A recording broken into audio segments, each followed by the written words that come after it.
반갑습니다. 간추린 성경의 유태인 목사입니다. 오늘은 나훔서의 말씀을 함께 나누도록 하겠습니다. 여러분, 나훔서는 3장밖에 안 되는 짧은 성경이지만 나훔서를 바르게 이해하기 위해서는 남유다 히스기야 왕의 이야기를 뺄 수가 없습니다.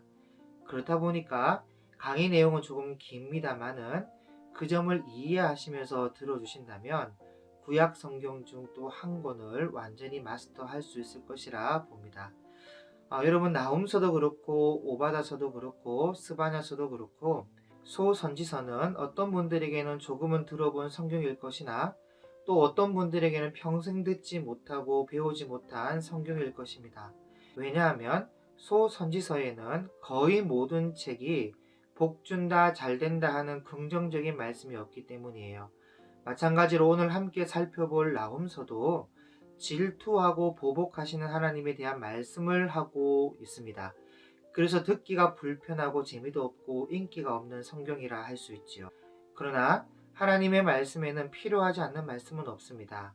우리가 불편하고 어두운 말씀이지만 이런 말씀을 우리가 배워두지 않고 소홀히 여기다가는 우리의 삶에 대해서 하나님의 그 질투와 보복이 있을 수 있다는 것을 생각하셔야 합니다. 그래서 경각심을 가지고 잘 배워야 되겠지요. 여러분, 나훔서는 투기하고 보복하시는 하나님의 모습이 나오는데 그 대상이 아수르입니다. 곧 니느웨를 대상으로 선포하고 있습니다. 그래서 먼저 배경을 좀 간단하게 정리해 보자면 원래 니느웨라는 도시는 요나 선지자 때에 멸망을 당해야 했던 도시였습니다. 그러나 요나 선지자의 여러분 아시다시피 성의 없는 전도였죠. 40일이 지나면 니느웨는 무너진다는 메시지를 듣고는 니느웨가 회개를 하게 됩니다. 사실 그때 하나님이 기한을 정해서 심판을 선포했다는 것은 이미 니느웨의 악독이 하늘에 사무칠 만큼 악한 도시였다는 것인데, 그런데도 회개하고 돌아서니까 하나님께서는 긍휼을 베풀어 주시고 심판을 연기해 주셨습니다. 그래서 역사가 그 이후에 얼마나 더 연장되었냐면 약 170년에서 180년 정도 연장이 되었어요. 그래서 나훔서는 약 한 180년간 생명이 연장된 아수르 니느웨가 이제 망한다는 것을 전하고 있는데, 여러분, 나훔이라는 말은 위로한다는 말입니다. 그래서 우리가 볼 때 뭐가 위로란 말인가 라는 생각이 들지는 모르겠지만 적어도 유대인들에게는 니느웨가 무너진다는 말이 위로가 되었습니다. 그 이유는 아수르가 북이스라엘을 멸망시키고 난 이후에 남유다의 땅을 침공하고 약탈하고 수탈하고 강탈하고 겁탈하는 그런 못된 짓을 많이 했거든요. 그렇기 때문에 이 니느웨가 망한다는 소식을 들었을 때는 유대인들에게는 큰 위로가 되었는데, 그 말씀을 우리가 본문을 함께 한번 살펴보도록 하겠습니다. 1장 1절입니다. 니느웨에 대한 경고 곧 엘고스 사람 나훔의 묵시의 글이라. 여기 좀 아쉬운 부분이 나훔이라는 사람이 엘고스 지역 출신인 건 알겠는데 어느 시대의 사람인지 언제라는 말이 빠져 있어서 아쉽습니다. 여호와는 질투하시며 보복하시는 하나님이시라. 여호와는 보복하시며 진노하시되 자기를 거스르는 자에게 여호와는 보복하시며 자기를 대적하는 자에게 진노를 품으시며. 자, 여러분, 하나님은 질투하시며 보복하시는 하나님이십니다. 우리가 이런 말씀을 잘 들어보지 못했을 텐데 그저 은혜로우시고 자비로우시고 노하기를 더디하시고 긍휼이 크시고 사랑이 많으신 이런 하나님으로만 많이 들어왔을 것이에요. 그런데 성경은 질투하시고 보복하시는 하나님도 말씀하고 계십니다. 3절, 여호와는 노하기를 더디하시며 권능이 크시며 벌 받을 자를 결코 내버려 두지 아니하시느니라. 자, 여기 벌 받을 자를 결코 내버려 두지 아니하신다라는 말에 여러분 줄을 한번 그어 보시기 바랍니다. 여러분, 이 말씀을 구번역에서는 뭐라고 말씀하고 있냐면 죄를 결코 사하지 않으시리라 라고 되어 있습니다. 그래서 여러분, 성경에는 하나님께서 죄를 용서하신다는 말씀도 있고 또 죄를 결코 사하지 않는다 이런 말씀도 있어요. 그래서 중요한 것이 조건부인데, 조건부. 어떤 상황에서는 죄를 용서하시고 어떤 상황에서는 죄를 용서하지 않으신다는 것이죠. 그래서 성경을 여러분이 부분적으로 보면 안 되고 부분적으로 듣기 좋은 것만 찾아다녔어도 안 됩니다. 그런 믿음이 온전하지 못하게 되죠. 여러분 이것은 제가 드리는 말씀이 아니라 이 존 칼빈이 한 말인데 뭐라고 했냐면 성경도 안 읽어보고 믿는 신앙은 거의 미신에 가깝다라고 말했어요. 그러면서 칼빈이 한 유명한 말 중에 타락한 인간의 마음이야말로 우상 제조 공장이다. 그런 말을 했습니다. 타락한 인간의 마음은 우상을 만드는 제조 공장이라는 것이죠. 그러니까 이게 무슨 말이냐면 우리가 무슨 나무나 돌로 우상을 만들어야지만 이 우상이 아니라 그렇게 안 하더라도 우리가 성경도 안 읽어보고 머릿속으로 이 상상을 하면서 하나님은 이런 분이다, 저런 분이다 하면서 우리 마음에 따로 디자인해 놓은 신이 있다는 거예요. 하나님은 이런 분이니까 이렇게 해주실 것이야. 내가 아는 하나님은 이런 분이니까 이렇게 해주시겠지 하면서 각자가 오해하고 각자가 스스로 머릿속에 만들어 놓은 신이 있다는 겁니다. 그런데 그 디자인해 놓은 신을 꺼내서 성경에서 말씀하고 있는 하나님과 맞춰보면 안 맞는다는 것이죠. 자기 나름대로 디자인해 놓은 괴물 같은 하나님을 믿으면서 하나님은 이런 분이다 하면서 스스로 착각하고 믿는 것은 미신이에요, 미신. 그래서 이런 믿음을 가지면 평생을 믿어도 헛믿음이 되니까 말씀 전체를 읽어보고 그 안에서 하나님의 모습을 발견하여 참 믿음을 가지고 하나님의 모습을 그리라고 칼빈이 말씀하고 있습니다. 여러분 이게 약 한 500년 전에 한 말인데 지금도 너무 옳은 말씀 아닙니까? 3절입니다. 3절부터 5절까지 한번 읽어보시길 바라고 6절입니다. 누가 능히 그의 분노 앞에 서며 누가 능히 그의 진노를 감당하랴. 그의 진노가 불처럼 쏟아지니 그로 말미암아 바위들이 깨지는도다. 여호와는 선하시며 환난 날의 산성이시라. 그는 자기에게 피하는 자들을 아시느니라. 그가 범람한 물로 그것을 진멸하시고 자기 대적들을 흑암으로 쫓아내시리라. 자, 여러분 여기 그가 범람한 물로 그것을 진멸하시고에 한번 줄거 보시기 바랍니다. 자, 여러분 이 말씀이 중요한데 정말 역사적으로 이 말씀이 말씀 그대로 이루어졌습니다. 그래서 여기에 이 그곳은 니누에를 말하는 것이고 범람한 물은 두 가지로 나눠지는데요. 첫 번째는 범람한 바벨론 군대가 와서 BC 612년에 아수르를 멸망시킵니다. 바벨론의 느부갓네살에 의해서 이 니느웨 성이 함락되는데 여러분 사실 이것만 해도 망한 것인데 그 이후에 진짜 두 번째로 물이 범람해서 홍수로 니느웨 도시를 완전히 모래로 평토장해 버렸습니다. 아마도 물이 범람했던 시기도 BC 612년에 바벨론 군대가 쳐들어왔던 해에 같은 해로 보고 있는데 정말 니느웨를 모래로 싹 파묻어 버려가지고요. 한참 동안 그 흔적을 찾을 수가 없었습니다. 그래서 몇 년 동안 니느웨를 못 찾았냐면 2457년 동안 니느웨라는 도시를 고고학적으로 찾지를 못했어요. 얼마나 하나님께서 니느웨를 멋지게 평토장을 해버렸는지 그 위에 알렉산더가 군대를 끌고 와서 니느웨 위에 진을 치고 야영을 하면서도 거기가 니느웨인 줄 몰랐어요. 알렉산더가 이 니느웨를 찾으려고 역사학자까지 데리고 갔는데도 못 찾았습니다.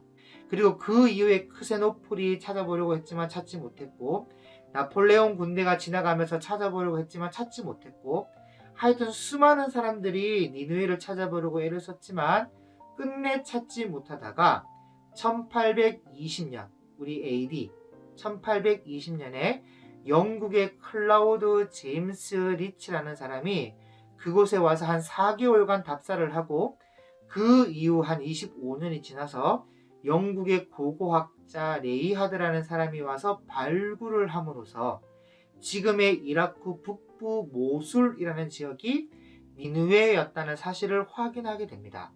그러니 약 한 2457년 만에 발굴하게 된 거예요. 그래서 그 이전에는 니느웨의 흔적도 찾지 못했기 때문에 성서학, 역사학, 고고학자들이 니느웨는 역사에 실제 있었던 나라가 아니고 아틀란티스처럼 뭐 전설의 도시가 아닌가 하면서 의혹을 품었습니다. 그리고 급진적인 학자들은 니느웨도 없는데 무슨 요나서냐 하면서 성경과 역사적 사실을 부정하려고 했어요.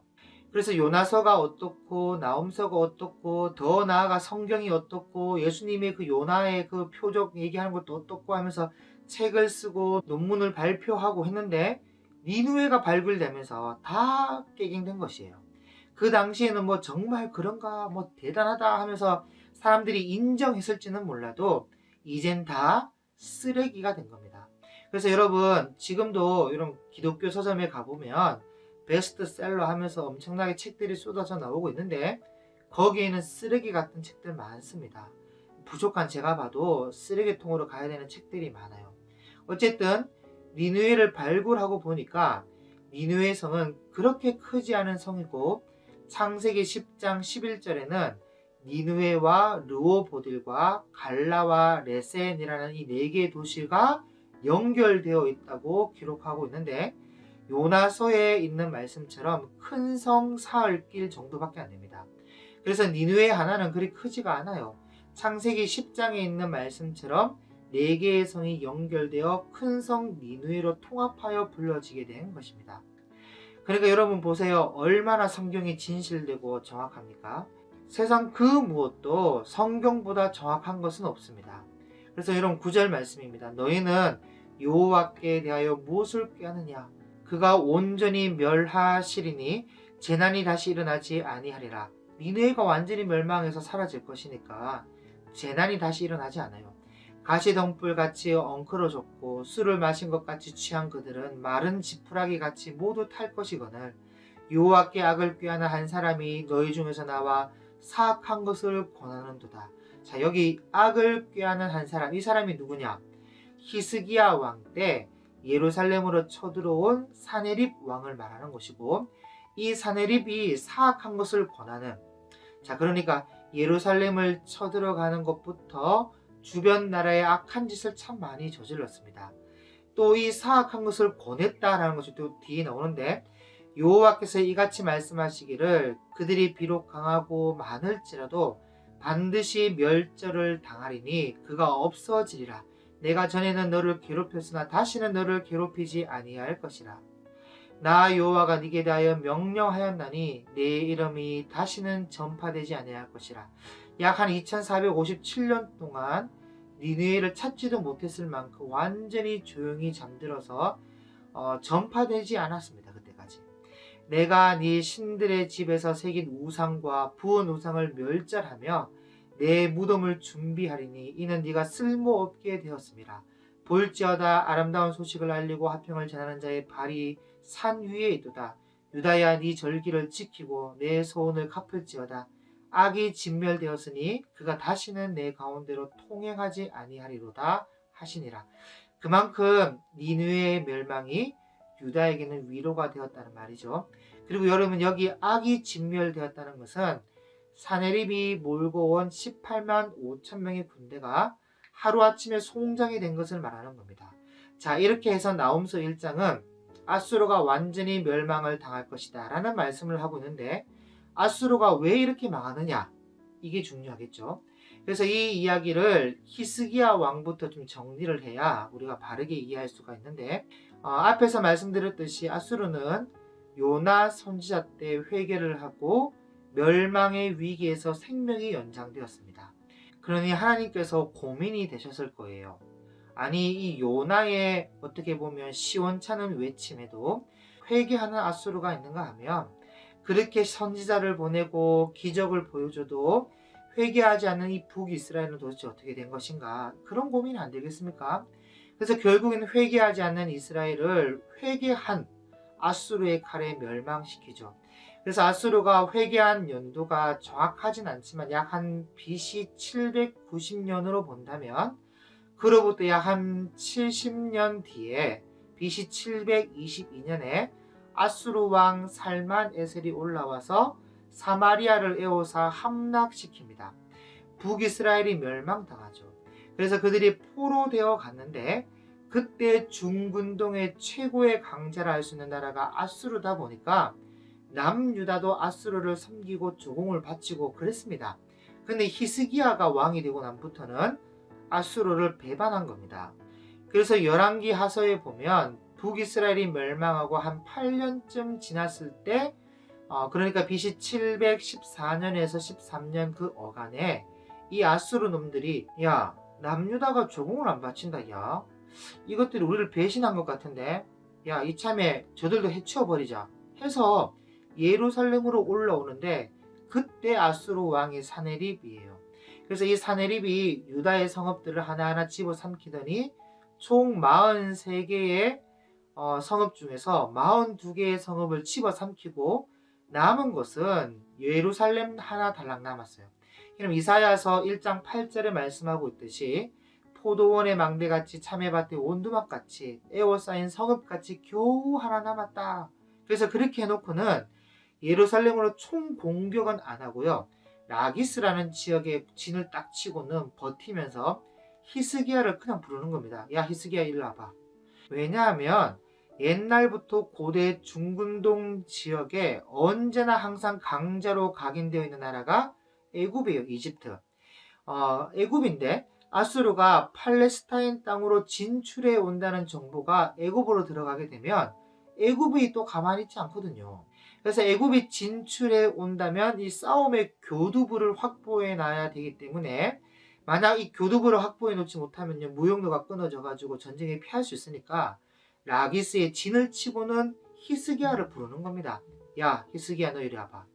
너 팔레스타인의 몇몇 나라하고 지금 동맹을 하고는 날 배반했어. 너 죽을래 살래 하고는 죽여버리려고 하니까 히스기야가 이거 내가 잘못했습니다. 내가 범죄하였나이다. 그래 나를 떠나 돌아가소서 명하시기만 하면 어떤 명령이든 내가 다 담당하겠습니다 하면서 다시 충성을 맹세하니까 그래 자 그럼 가서 은 300달란트와 금 30달란트 다시 말하면 은 10톤과 금 1톤 가져와 알았어? 그럼 가봐. 은을 10톤, 금을 1톤 가져오라는 겁니다. 이게 정말 어마어마한 양이죠. 여러분 우리가 외환위기가 왔을 때에 1990년대죠. 그때 물론 금을 다 낸 건 아니지만 그래도 그때 약 한 4천만 명에 되는 국민이 금 모으기를 해도 1톤이 안 모아져서 쩔쩔맸는데 이스라엘 이 조그만 나라, 여러분 우리나라 경상도나 강원도만한 나라에서 금 1톤은 작은 양이 아니죠. 그래서 아무리 모아도 은 10톤과 금 1톤이 안 모아지니까 이 히스기야가 자기 왕궁 곳간 다 떨어내고 하나님께 바쳤던 성전에 있는 은과 금도 다 떨어내고 그래도 모자라니까 심지어 하나님의 성전 문짝에 입혔던 금을 다 벗겨가지고 금 1톤을 맞춰서 아수르에게 갖다 바쳤어요. 세상에. 자 여러분 맨날 우리가 히스기야에 기도하면서 히스기야가 나라가 어려울 때 기도해서 응답받았다고 그러는데 또 히스기야가 병들어서 아플 때 뭐 기도 응답받았다고 그러는데 맞습니다. 응답받았어요. 근데 응답받은 건 받은 것이고 그래도 받았지만 하나님의 성전의 문에 입혀져 있는 금까지 다 벗겨가지고 사네립에게 갖다 바쳤다는 겁니다. 이 히스기야가. 근데 더 놀라운 것은 이 사네립이 금을 받아먹고 안 갔다는 거예요. 그러니까 얼마나 황당하겠어요. 이 순진한 히스기야는요 금을 갖다 바치면 물러갈 줄 알고 어떻게 해서든 빠른 시간에 해결해 보려고 갖다 바쳤는데 받아먹고 안 갔단 말이에요. 여러분 왜 안 갔을까요? 그래서 제가 사네립에게 물어봤습니다. 왜 안 갔는지. 그래서 물어보니까 금 1톤을 가져오라고 하면요 전전긍긍하면서 여러분 아니 그렇지 않습니까? 이 조그만한 나라에 금이 있으면 얼마나 있겠어요. 안 그래도 42개의 성읍은 이미 아수르 왕에 점령당했고 예루살렘 달랑 하나 남아있는데 금이 있으면 얼마나 있겠습니까? 아수르 왕도 무리한 요구를 한 줄 압니다. 거기에다가 히스기야의 아버지였던 아하스가 역대하서에 보면 아수르에게 또 모든 돈을 다 갖다 바쳤어요. 이미 한번. 그래서 없는 줄 압니다. 그리고 무리한 요구를 한 줄 압니다. 그래서 전전긍긍하면서 쩔쩔맬 줄 알았는데 이게 어떻게 된 것인지 가더니요 금방 가져온 거예요. 그러니까 아수르 왕이 생각할 때 야 이거 봐라 저 안에 저 금이 차고 넘치도록 있겠네 이거 괜히 1톤만 말했네 한 5톤 말할 걸 하면서 안 갔다는 거예요. 그래서 원래 이럴 때는 금 가져와라 하면 네 좀 기다려 주십시오 지금 금 모으기 하고 있습니다. 야, 지금 시간이 얼마나 지났는데 왜 안 가져와? 네, 좀 기다려 주십시오. 지금 다 돼갑니다. 이러면서 시간을 질질 끌고 또 갖다 주더라도 1톤이 아니라 한 600kg, 700kg만 갖다 주면서 제가 최대한 모아봤지만 이거밖에 없습니다. 용서하십시오. 이렇게 해야지 사내립도 그래, 앞으로 한 400kg 갖다 바칠 만큼 너 나한테 충성해, 뭐 이런 식으로 하면서 돌아갈 건데, 근데 너무 빨리 가져온 겁니다. 그것도 금이 이것 말고도 얼마든지 있는 것처럼. 그럼 가겠습니까? 저라도 안 갑니다. 그냥 이 사내립이 랍사게를 딱 보내가지고 예루살렘에 와서 시비를 거는데, 이 랍사게가요, 열왕기하 18장을 읽어보면 말 잘합니다. 성 밖에서 조롱을 하면서 네가 의뢰하는 그 의뢰가 무엇이냐, 네가 싸울 만한 계교와 힘이 있다고 말하는데 말뿐이야 그건. 네가 지금 누구를 의뢰하면서 나를 반역하느냐, 혹시 애굽? 야, 애굽 상한 갈 때 지팡일 뿐이야. 여호와를 의뢰한다고 네가 여호와를 의뢰한다시고 여호와께 예배하라고 말하지만, 야, 뭐 생각해봐라. 여호와가 뭐 지켜준 게 뭐 있냐 지금. 42개의 성은 다 무너져서 지금 우리한테. 그러니까 이것이 오히려 여호와의 뜻이야. 여호와가 이 땅으로 올라와서 철하고 우리에게 명령하신 거야. 그러면서 말 2,000마리 줄 테니까 병사 모집해가지고 우리랑 한판 붙어보자 하면서 조롱을 하는데요. 이것을 히브리 말로 하고 있으니까 백성들이 다 듣는 거예요. 그래 대변인들이 나가서 제발 부탁드려오니 히브리 말로 하지 말고 아람 방언으로 말씀해 주십시오. 우리가 알아들으니까 아람 방언으로 하십시오. 그러는데 그러든 말든 아랑곳하지 않고 더 큰 소리로 야, 이 우리의 대변을 먹을 놈들아, 우리의 소변을 먹을 놈들아 하면서 조롱을 하는데요. 이 랍사게가 아수르 왕의 말을 들으라. 너희는 말이야 히스기야에게 속지 말라. 절대로 히스기야가 너희를 건져내지 못해. 그리고 여호와를 의뢰하자 한다 할지라도 듣지 말고 지금이라도 늦지 않았으니까 항복해. 그럼 포도와 무화과를 먹고 자기 우물을 먹게 해줄게. 너희가 말이야 눈이 있고 귀가 있으면 알 것 아니냐. 이 열방에 얼마나 많은 신들이 있었냐. 그런데 그 신들이 아수르 왕의 손에서 건져냈냐? 못 건져냈어. 그러니 너희 여호와도 똑같이 아수르 왕의 손에서 건져내지 못할 거야 하니까, 그때서야 이 히스기야가요, 옷을 찢고 굵은 배를 두르고 이사야에게 사람을 보내면서 오늘은 환난과 징벌과 모욕의 날이라. 아이를 낳을 때가 되었으나 해산할 힘이 없도다. 랍사게가 와서 살아계신 하나님을 비방하였으니 여호와도 그 말을 들으셨을 겁니다. 그니 당신 우리를 위해 기도하소서 하고는 자기는 여호와의 전에 들어가서 울고 있는 겁니다. 이제 와서 처음부터 좀 이러지. 근데 이사야가 아이고 왕이여, 뭐 이런 걸 두려워하고 있습니까? 여호와의 말씀에 나를 모욕하는 말 때문에 두려워하지 말라 하셨어. 그리고 그들은 본국으로 돌아가게 되고 그 왕은 본국에서 죽으리라 말씀하셨으니 두려워하지 마십시오. 이렇게 말하고 있는데, 그때 또 이 아수르가요 전쟁을 치르고 있었습니다. 이 림나를 또 점령하겠다고 림나와 싸우고 있는데, 엎친 데 덮친 격으로 에디오피아 구스 나라가 아수르와 전쟁을 치르겠다고 또 출정했다는 거예요. 그러니 아수르가 급하다 보니까 또 사람을 유다로 보내가지고 편지를 주는데, 그걸 안 그랬으면 빨리 돈 받아가지고 또 도망갈 생각을 하고 있는 거죠. 여호와가 아수르 왕의 손에서 너희를 넘기지 않겠다는 말에 속지 마라. 여호와가 어떻게 너희를 구원하겠느냐? 여러 민족의 그 신들이 이 아수르 대왕의 손에서 건져내느냐? 그런 일이 전혀 없었다. 그 나라 왕들이 다 어디 갔느냐? 싹 다 우리에게 멸망당하지 않았느냐? 그러니 너희는 여호와가 너희를 건져내리란 말에 속지 말라. 그러니까 이 히스기야가요, 그 사자의 손에서 편지를 받아보고요, 여호와의 성전에 올라가서 여호와 앞에 탁 펴놓고는요, 하나님 이 한 보십시오. 귀를 기울여 그 모욕하는 말을 들어보시고 눈을 떠서 이 편지를 보십시오 하면서 질질 짜는 거예요. 그러니 여호와께서 이사야를 보내가지고 아이고 왕이여, 어디다 믿음 다 팔아먹고 말이죠. 내가 다 들었고 내가 다 보았으니 하나님께서 걱정하지 말라 하셨어. 아수르 왕이 이 성으로 화살 한 발 쏘지 못할 것이고 성을 향해 방패도 한번 세우지 못하고 오던 길로 돌아가리라 하셨습니다. 그랬는데 진짜 자고 나서 보니까 세상에 18만 5천 명이 송장이 된 겁니다. 누가 칼을 뽑아보기라도 했나요? 활을 쏴보기라도 했나요? 그냥 자고 나니까 바로 그리 된 겁니다. 그래서 아수르 왕이 허겁지겁 철수해서 갔거든요. 그래서 이때부터 이 사건이 있은 후부터 아수르는 멸망길로 가는 건데요. 정확하진 않지만 이때쯤에 나훔 선지자가 와서 이 나홈서를 썼지 않았겠는가. 역사적으로 봤을 때 이때쯤에 니느웨네 이놈, 하나님은 보복하시며 질투하시며 죄를 결코 사하지 아니한다 하면서 이때 나홈이 선포하지 않았겠는가, 이렇게 역사가들은 보고 있습니다. 이것이 첫 번째 아니고 정확한 것은 아닙니다. 역사가들의 추측이죠. 다시 말해서 이 히스기야 왕 때에 예루살렘의 운명이 풍전등화 같이 총각을 다투는 위기에 섰을 때 그 위기는 물러가게 되고 오히려 나홈 선지자가 큰 위로가 될 만한 말씀을 전하는데, 그 니느웨가 조금 있다가 완전히 망하고 다시는 이 땅에 일어나서 너희를 괴롭게 하는 날이 없을 것이다 하는 말을 했다는 겁니다. 그래서 이 말씀이 그대로 이루어지게 되는데요.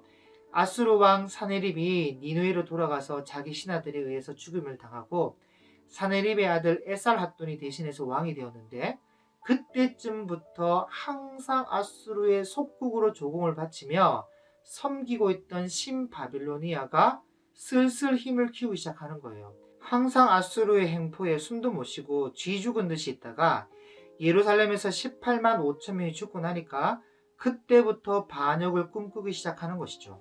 그래서 이때가 BC 714년에서 13년 그때쯤인데요. 이후에 약 90년이 지나서 느부갓네살의 아버지인 나부콜라살이라는 사람이 BC 625년에 반란을 일으키기 시작했고, 아수르와 크고 작은 전쟁을 치르면서 힘을 키우고 있었는데 13년 뒤 BC 612년에 그의 아들 느부갓네살에 의해서 아수르 니느웨가 완전히 무너지게 됩니다. 그래서 나훔 선지자의 예언이 성취되는 건데요. 이 니느웨를 두고 미리 한 100년 일찍 예언했던 사람이 바로 나훔 선지자입니다. 그래서 이 니느웨 이야기를 하다 보면 히스기야와 나훔 이야기를 뺄 수 없는 것이고, 나훔 이야기를 하다 보면 요나의 회개 이야기를 안 할 수가 없는 거죠. 그래서 역사와 함께 성경을 봐야 되는 것이고, 역사서를 모르면서 예언서를 잘 알 수 있는 길은 없습니다. 반드시 역사서를 알아야만 예언서가 보이는 것이에요. 그래서 이 나홈서에는 다른 얘기는 없고, 니느웨가 좀 까불다가 교만 떨다가 망하는데 뭐 이런 것이죠. 북왕국의 사마리아 사람들을 좀 잡아다가 훈련 좀 시키라고 하나님께서 아수르를 몽둥이로 좀 사용했더니 이것들이요, 자기 주제도 모르고 교만해서 하나님이 허락도 안 한 예루살렘을 집어삼키겠다고 행동하고, 더 나아가 하나님을 회방하는 아수르 왕의 손에서 여호와도 자기 백성을 지켜내지 못한다, 그런 막말을 하더니 그냥 끝장나는 그런 말씀을 하고 있습니다. 그리고 이것이 니느웨가 멸망당하는 이유죠. 어쨌든 나훔이 이런 말씀을 선포하고 난 다음에 이 히스기야가 병이 나는데요. 사실 병날 수밖에요. 하룻밤 자고 나면 송장이 될 것들, 그런 걸 두려워해가지고 자기 왕궁 곳간 재산 예산 다 갖다 바치고, 좋습니다. 뭐 이건 지 거니까 뭐 그렇다 치고, 근데 거룩하신 하나님의 성전에 있는 곳간에 은과 금을 다 갖다 바치고 하나님의 성전 문짝에 입혔던 금을 또 갖다 긁어 모아가지고 바쳤으니 그럼 그 병 안 나겠습니까? 옛날에 아론의 아들들이 불 하나 잘못 들여도 불살라서 죽임을 당할 정도였는데, 여러분 하나님의 성전의 것을 그런 식으로 병 안 나겠어요? 그래서 병 났는데 병도 보통 병이 아니라 척추가 썩어 들어가는 그런 병이라고 합니다. 그래서 진짜 죽을 판인데 그때 이사야가 찾아왔어요. 그래서 전 또 뭐 이사야가 왔다길래 신방 온 줄 알았죠. 막 기도해 주려고. 근데 신방 온 게 아니라 여호와의 말씀에 집을 정리하라, 네가 죽고 살지 못하리라 합디다 하고 가버리는 거예요. 이사야 선지자가. 그래 이 히스기야가요, 이거 나 이제 정말 죽었구나, 안 그래도 지금 아파 죽을 판인데, 그 거룩한 이사야 예언자가 와서 여호와의 말씀에 너 집 정리하고 죽을 준비하라 했으니까 속절없이 죽는 거죠. 그래서 이제 죽었다 싶으니까 벽을 보고 돌아 누워서 질질 짜면서 방송대곡 하는 거예요, 이 히스기야가. 그래 또 하나님 울면 또 마음 약해지는 거야. 쟤 또 운다, 또 젠장, 이사야 돌아가라. 그래서 아마도 예루살렘 시내까지 갔을 텐데 그 이사야를 다시 돌려보내는 거예요, 하나님께서. 그래 와서 히스기야를 보고는 하나님께서 당장 죽여버리려고 했지만 당신의 기도를 들었고 네 눈물을 보았으니 낫게 해줄 테니 3일 만에 여호와의 성전에 올라가겠고 네 인생을 15년 연장시켜 주겠다. 그리고 아수르의 왕의 손에서부터 구원해 주고 이 성을 보호해 줄게 하고는 무화과 반죽을 상처에 딱 놓았거든요. 그러니까 이 히스기야가 내가 그걸 어떻게 믿을 수 있으리요? 무슨 징표라도 있습니까? 아, 그럼 그냥 죽던가. 참, 그러니 이사야가 징표요. 아, 그래, 좋다. 징표를 보여줄게. 당신 아버지 아하스 왕이 세운 해 그림자를 뒤로 10도로 물러가게 할까요? 앞으로 10도 나아가게 할까요? 하니까 이 히스기야가 하는 말이 앞으로 가기는 쉬우니까 뒤로 10도 물러갔으면 좋겠습니다. 앞으로 가나 뒤로 가나 똑같은 징표죠. 기적이지. 그걸 또 구하고 있어요. 너 좀 믿겠습니다 해도 모자랄 판에. 그래서 해 그림자가 뒤로 10도 물러가게 되는데 지구가 거꾸로 역회전한 것이죠. 그리고 수명이 정말 15년 연장되었습니다. 그래서 이때쯤, 자, 이 두 번째입니다. 나훔서의 기록 두 번째 시기가 히스기야의 병이 낫고 난 이후에 나훔서가 기록된 것이 아닌가 이렇게 보는 학자들도 있습니다. 그래서 이때쯤 히스기야가 죽을 병에서 낫게 되었을 때 이사야가 한 말이 있죠. 아수로로부터 구원해주고 이 성을 보호해주겠다는 말씀을 받아서 나훔 선지자가 와서 니느웨의 멸망을 외치지 않았을까라고 보는 것이 두 번째 아니에요. 뭐 사실 첫 번째 아니나 두 번째 아니나 뭐 시기는 비슷합니다. 그래서 히스기야가 그렇게 15년 연장되니까 언제였는지는 모르겠지만 헵시바라는 여자와 결혼을 했다가 이 히스기야가 이 헵시바라는 여자가 뭔가 뭐 잘못을 저질렀는지 뭔가 마음에 안 들었는가 봐요. 그래서 지금까지 거들떠보지도 않고 있었는데 생명이 연장되고 나서 이 헵시바를 데려오는 겁니다. 뭐 15년 사는 걸 뭐 덤으로 산다고 생각하고 원수처럼 지내서 뭐 하겠나 그러면서 데려온 것 같은데 문제는 이 헵시바를 통해서 낳은 아들이 므낫세라는 남유다 역사와 북이스라엘의 역사를 다 합쳐서 가장 악한 괴물 같은 왕을 낳게 됩니다. 그래서 사실 죽어야 할 때 죽는 것도 은혜예요. 뭐 어쨌든 이 히스기야가 병들었다고 하니까 그때 바벨론에서 발라단의 아들 브로닥 발라단이 사신을 보냈습니다. 왜냐하면 이때까지만 해도 아수르의 속국이었거든요. 바벨론이. 항상 아수르의 그늘 아래서 짓눌려서 조공이나 바치고 있었는데 세상에 어느 날 이 아수르의 최정예 군대 18만 5천 명이 예루살렘에서 몰살했다는 겁니다. 그래서 소문이 온 중근동에 퍼져가지고 와, 남유다 짱인갑다. 남유다 히스기야가 엄청 센가 보다. 이 히스기야와 손잡아야 되겠다 하면서 사신을 보내온 거죠. 그래서 예물과 편지를 드렸는데 무슨 내용인지는 모르겠지만 이 히스기야가 그 편지 내용을 보더니 기분이 좋아가지고요 황송해하면 몸둘 바를 몰라 해요. 그래서 그 바벨론 사신들에게요 이방 저방 건너방 골방 다 열어 보여주면서 자신의 부와 명예를 다 보여줬습니다. 여러분 안 그렇겠습니까? 그 18만 5천 명이 가지고 있던 은과 금과 갑옷, 칼, 식량 등 얼마나 많았겠어요. 그래 그걸 보여주고 싶어서 안달이 안 나가지고 한마디로 자랑한 겁니다. 그리고 여러분 사실 히스기야가 병들었을 때 질질 짜면서 운 것도요 이렇게 부하게 되었는데 물어보기도 전에 죽는다고 하니까 얼마나 억울하고 죽기 싫었겠습니까? 그래서 그렇게 울면서 살려달라 한 거예요 그게. 그러니까 히스기야가 늙어가면서 추태를 부리고 있는 거죠. 그래서 또 이사야가 왕을 또 찾아왔습니다. 왕이시여 지금 그들이 어디서 왔고 무슨 말을 했으며 무엇을 보았나이까 하니까 그 사람들이요 그 먼 지방 바빌론에서 왔고 내 궁에 있는 것과 나의 창고에 있는 것을 하나도 보이지 아니한 것이 없나이다 하면서 다 보여줬대요. 또 자랑 삼아. 이게 이사야가 왕이시여 정신 좀 차리세요. 저 한국에 가면 견물생심이라는 말이 있습니다. 안 봤으면 망정이지 봤는데 그래 그 가지러 오지 않겠습니까?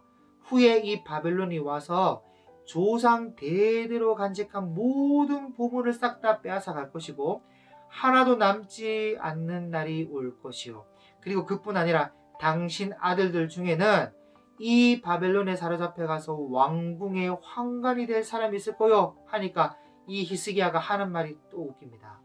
아니 이런 하나님의 그 징계의 말씀을 들으면요 내가 또 실수를 했구나 내가 잘못을 했구나 하면서 땅에 엎드려 대성통곡을 해도 시원찮을 텐데 하는 말이 이거 뭐 당신이 전한 바 여호와의 말씀이 선합니다. 내가 사는 날 동안에는 태평과 진실이 있을진데 뭐 어찌 선하지 않겠습니까? 하고 끝내버리는. 그러니까 부해지니까 죽기 싫은 거죠. 그리고 지 누릴 거 다 누리고 끝날 거니까 뭐 괜찮다 이런 식으로. 여러분 이런 게 히스기야라는 사람이에요. 뭐 자기가 죽게 되었을 때는요 대성통곡하면서 울고불고 난리가 나더니 자기 백성들과 자기 후손들의 안위는 생각도 안 하고 자기 때만 평안하고 자기 때만 행복하고 자기 때만 징계의 말씀이 이루어지지 않는다면 다 끝난 것처럼 말하는 인간이 히스기야라는 사람입니다. 순 이기적인 사람이고 책임감도 없고 15년의 인생을 개망나니로 산 사람이죠. 근데 교회가 이런 히스기야에 대해서 너무 몰라요. 뭐 그저 착한 왕이고 기도해서 응답받은 왕이라고 히스기야의 기도하면서 책을 쓰고 뭐 어쨌든 간에 뭐 기도 응답은 받았으니까 뭐 인정은 하지만 뭐 그런데 정확하게 볼 줄 알아야죠. 정확하게. 뭐 어쨌든 나훔서의 기록 시기에 대해서는 세 번째 안으로는 히스기야가 바벨론 사신들에게 이방 저방 다 보여주고 하나님의 말씀을 이사야를 통해 듣고 난 뒤에 나훔서가 기록된 것이 아닌가 이렇게 보는 학자들도 있습니다. 다시 말해서 바벨론의 사신이 왔다가 간 이후에 바벨론을 통해서 아수르를 무너뜨릴 것을 내다보고 나훔이 와서 하나님의 말씀을 선포하지 않았을까 하는 것이죠. 뭐 물론 이것도 시기적으로 1항과 2항과 함께 다 비슷합니다. 역사적으로 아수르 군대가 하루아침에 송장된 시기나 히스기야가 병들었다가 나은 시기나 바벨론 사신이 왔다가 간 기간이 길어봐야 1년 정도 차이밖에 안 나요. 그러니까 이 모든 사건이 다 나훔서하고 히스기야하고 니느웨하고 삼각관계로 연결되어 있습니다. 그리고 개인적으로 제가 지금 히스기야 왕에 대해서 히스기야는 악한 왕이다 그런 말을 하고 싶은 것이 아니에요. 히스기야는 악한 사람은 아니고 선한 왕에 속합니다. 그런데 저는 싫습니다. 그냥 악한 사람은 아닙니다. 뭐 악하다기보다는 한결같이 못한 믿음을 가졌다는 것이고 분별력이 없는 사람이라는 것이에요. 그 정도인데 저는 그냥 싫어요. 그래서 젊었을 땐 잘했는데 늙어가면서 자꾸 추태를 부리는 겁니다. 그게 생명이 15년 연장되고 나서 헵시바라는 악한 여자를, 여러분 이 헵시바라는 이름의 뜻이 내 기쁨이 그에게 있다라는 뜻인데 그 이름대로 내 기쁨이 이 여자에게 있다면서 이 악한 여자를 데려와서는 므낫세 같은 괴물을 낳아가지고 남유다 역사를 엉망으로 만들어 버렸다는 거 아닙니까? 그래서 결국 하나님께서 므낫세 때문에 진노를 돌이키지 않아요. 예레미야서에 보면 므낫세가 행한 죄악 때문에 하나님께서 그 진노를 돌이키지 않았다라는 그런 말씀이 나옵니다. 어쨌든 나훔서로 다시 돌아와서 마지막 2장과 3장까지는 바벨론의 이 느부갓네살 왕에 의해서 니느웨가 멸망당하는 장면을 묘사하고 있는데요. 간단하게 함께 읽으면서 몇 가지 짚고 마치도록 하겠습니다. 2장 1절입니다. 파괴하는 자가 너를 치러 올라왔나니 너는 산성을 지키며 길을 파수하며 내 허리를 견고히 묶고 내 힘을 크게 굳게 할지어다. 자, 여기 파괴하는 자가 바로 바벨론 느부갓네살을 말하는 건데 여호와께서 야곱의 영광을 회복하시되 이스라엘의 영광 같게 하시나니 이는 약탈자들이 약탈하였고 또 그들의 포도나무 가지를 없이 하였습니다. 43개의 성읍 중에 42개의 성읍을 집어삼켰고 예루살렘만 남겨둔 그런 니느웨를 파괴하는 자를 통해 멸망시켜서 야곱의 영광을 회복시키겠다 그런 말이죠. 그의 용사들의 방패는 붉고 그의 무사들의 옷도 붉으며 그 항우를 버리는 날에 병거의 쇠가 번쩍이 가고 노송나무 창이 요동하는도다. 이 다 바벨론의 그 칼을 보여주고 있는 겁니다. 바벨론이 온다는 말을 하고 있는 것이고 강들의 수문이 열리고 왕궁이 소멸되며 정한대로 황후가 벌거벗은 몸으로 끌려가니 그 모든 시녀들이 가슴을 치며 비둘같이 슬피 우는도다. 이 니느웨가 멸망당하는 장면을 말씀하고 있는 것이죠. 10절 볼게요. 니느웨가 공허하였고 황폐하였도다. 주민이 낙담하여 그 무릎이 서로 부딪히며 모든 허리가 아프게 되며 모든 낯이 빛을 잃도다. 이제 사자의 굴이 어디냐? 젊은 사자가 먹을 곳이 어디냐? 전에는 수사자 암사자가 그 새끼 사자와 함께 다니되 그것들을 두렵게 할 자가 없었으며 수사자가 그 새끼를 위하여 먹이를 충분히 찢고 그의 암사자들을 위하여 움켜 사냥한 것으로 그 굴을 채웠고 찢은 곳으로 그 구멍을 채웠었도다. 이 북이스라엘을 멸망시킬 때만 해도 고대 중근동의 최강자였던 나라가 아수르였어요. 정말 그 어떤 나라도 아수르를 두렵게 할 수 없을 만큼 이 수사자같이 아주 강력했던 나라가 아수르였습니다. 그런데 하나님께서 이들을 대적하시니까 13절 볼까요? 만군의 여호와의 말씀에 내가 네 대적이 되어 네 병거들을 불살라 연기가 되게 하고 이 젊은 사자들을 칼로 멸할 것이며 내가 또 네 노력한 것을 땅에서 끊으리니 네 파견자의 목소리가 다시는 들리지 아니하리라 하셨느니라. 그러니까 예루살렘으로 파견되어 갔다가 다 송장이 되어버렸죠. 하나님이 대적해버리니까 18만 5천명 그냥 죽어버리는 거죠. 그래서 들을 수 있는 목소리가 어디 있습니까? 없죠. 그래서 3장입니다. 화 있을진저 피의 성이여 그 안에는 거짓이 가득하고 포악이 가득하며 탈취가 떠나지 아니하는도다. 여러분 여기 피의 성이라는 말씀하고 있는데 그만큼 니느웨는 정복 전쟁을 많이 했고 피를 짜낼 만큼 잔인하였고 돈이 된다면 탈취하기 위해 많은 사람들을 죽였습니다. 그래서 피의 성이다. 그래서 여러분 나라가 망할 때는 망하는 이유가 있는 거예요. 휙휙하는 채찍 소리, 윙윙하는 병거 바퀴 소리, 뛰는 말, 달리는 병거, 충돌하는 기병, 번쩍이는 칼, 번개 같은 창, 죽임당하는 자의 때, 죽음의 큰 무더기, 무수한 시체여 사람이 그 시체에 걸려 넘어지니 이 바벨론의 칼에 의해서 이렇게 죽어나가는 장면을 묘사하고 있는 거죠. 중요한 것은 4절인데 이는 마술에 능숙한 미모의 음녀가 많은 음행을 해함이라. 그가 그의 음행으로 여러 나라를 미혹하고 그의 마술로 여러 족속들을 미혹하느니라. 자 여러분 그 아까 전에 산헤립이 악한 것을 권했다라고 되어 있죠. 여러분 이런 것들을 권했어요. 이런 것들을. 여러분 여기 마술과 음행으로 미혹했다는 것은 거짓 기적 같은 것으로 미혹했다는 말이고 여러분 사실 진짜 옛날에 고대 이럴 때는 흑마술이라는 그런 마술들이 있었습니다. 이게 흑마술이라는 것이 굳이 뭐 요즘에 뭐 만화책이나 이상한 뭐 판타지 같은 그런 책들에 많이 등장하고 있는 이야기는 하나 여러분 그 애굽의 이집트 때 모세 때 보십시오. 모세가 지팡이로 하나님께서 뱀을 만들어 버리니까 그들도 지팡이를 가져와서 뱀을 만들어 버리잖아요. 실제로. 그러니까 여러분 이런 마술들이 당시에 있었는데 여러분 오늘날에는 과연 없을까요? 저는 잘 모르겠네요. 저는 루시퍼 사상을 따라 살아가는 사람들 세계에 있다고 봅니다. 그리고 여러분 앞으로 교회가 조심해야 될 것이 마지막 때에 일어나게 되는 기적인데 이것은 이미 성경 도처에서 예언하고 있습니다. 사탄 마귀가 음란과 기적으로 수많은 영혼을 미혹할 것이라고. 그리고 니누에는요 고대 때부터 내려온 마술의 본고장입니다. 이건 창세기 때부터 이어져 온 것인데 창세기 때부터 마술의 본고장 같은 도시가 니누에, 바벨론, 애굽이에요. 이들은 마술을 통해서 하나님의 능력을 흉내내는데 자기들이 하나님인 것처럼 행동하고 하나님으로 속이고 영혼을 사냥하죠. 그래서 성경에는 앞으로 마지막 때에 인류 역사의 종국삭적 종말 때에 참 선지자가 이적을 행한다는 말은 하나도 없고요. 거짓 선지자들이 참 선지자가 이적을 행한다는 말은 없어요. 거짓 선지자들이 기적으로 사람들을 많이 미혹한다고 성경에 기록되고 말씀하고 있습니다. 그래서 반드시 진리의 말씀 위에 바르게 서 있어야 돼요. 여러분 오죽하면 요한계시록에 보면 적그리스도를 따르는 짐승이 나오는데 그 적그리스도를 따르는 짐승이 우상을 만들었는데 우상이 말을 한다는 거예요. 그리고 하늘에서 불이 내려오라 불이 내려오고 뭐 그런 게 기록되어 있습니다. 5절입니다.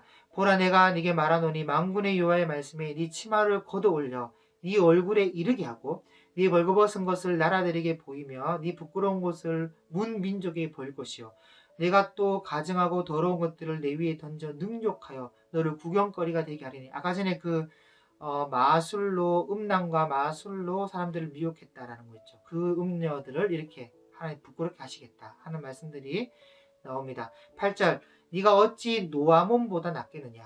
그는 강들 사이에 있으므로 물이 둘렀으니 바다가 성루가 되었고 바다가 방어벽이 되었으며. 자 여기 이 노아몬이라는 것은 아몬 신의 노라는 이 애굽에 있는 성이에요. 그러니까 애굽의 수도였던 더베, 당시에 수도였던 더베라는 도시 안에 있는 성인데 그 성도 혹독하게 멸망당합니다. 그래서 네가 그보다 나을 것 같으냐 그런 말이죠. 구스와 애굽은 그의 힘이 강하여 끝이 없었고 북과 루빔이 그를 돕는 자가 되었으나 그가 포로가 되어 사로잡혀갔고 그의 어린 아이들은 길 모퉁이에 메어침을 당하여 부러졌으며 그의 존귀한 자들은 제비 뽑혀 나뉘었고 그의 모든 권세자들은 사슬에 결박되었나니 너도 술에 취하여 숨으리라. 너도 원수들 때문에 피난처를 찾으리라. 네 모든 산성은 무화과 나무에 처음 익은 열매가 흔들기만 하면 먹는 자의 입에 떨어짐과 같으리라. 자, 여러분, 무화과 나무에 처음 익은 열매를 파김이라고 하는데요. 이 파김은 성인 남자 주먹만한 크기의 큰 열매여서 나무를 흔들면요 잘 떨어집니다. 그래서 니느웨가 흔들며 뚝뚝뚝 떨어지는 파김같이 점령당할 것이라는 그런 말이에요. 13절 내 가운데 장정들은 여인 같고 내 땅의 성문들은 내 원수 앞에 넓게 널리고 빗장들은 불에 타도다. 너는 물을 길어 에워 쌓일 것을 대비하며 너의 산성들을 견고하게 하며 진흙에 들어가서 흙을 밟아 벽돌 가마를 수리하라. 거기서 불이 너를 삼키며 칼이 너를 베기를 느치가 먹은 것 같이 하리라. 네가 느치같이 스스로 많게 할지어다. 네가 메뚜기같이 스스로 많게 할지어다. 네가 네 상인을 하늘의 별보다 많게 하였으나. 자, 여러분, 그러니까 무역을 엄청나게 많이 하는 굉장한 부자 나라였습니다. 그런데 느치가 날개를 펴서 날아간 것 같고 내 방백은 메뚜기 같고 너의 장수들은 큰 메뚜기 떼가 추운 날에는 울타리에 깃들었다가 해가 뜨면 날아간 것 같으니 그 있는 곳을 알 수 없도다. 그럼 가을 메뚜기는 가을이다 보니까 밤에는 좀 춥거든요. 그래서 가만히 있다가 한낮 되면 날이 따뜻하니까 이때다 하고 날아갑니다. 그러니까 그런 식으로 간다는 거죠. 이 묘사가 상당히 회화적입니다. 18절 아수르 왕이여 네 목자가 자고 네 귀족은 누워쉬며 네 백성은 산들에 흩어지나 그들을 모을 사람이 없도다.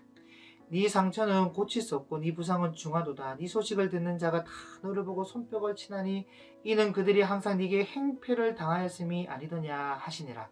그러니까 하나님의 심판은 공의로워서 망해야 될 나라를 심판하시는 거예요. 그래서 사람들이 슬퍼하지 않습니다. 오히려 손뼉을 치고 좋아해요. 이런 나라들 망하는 것을.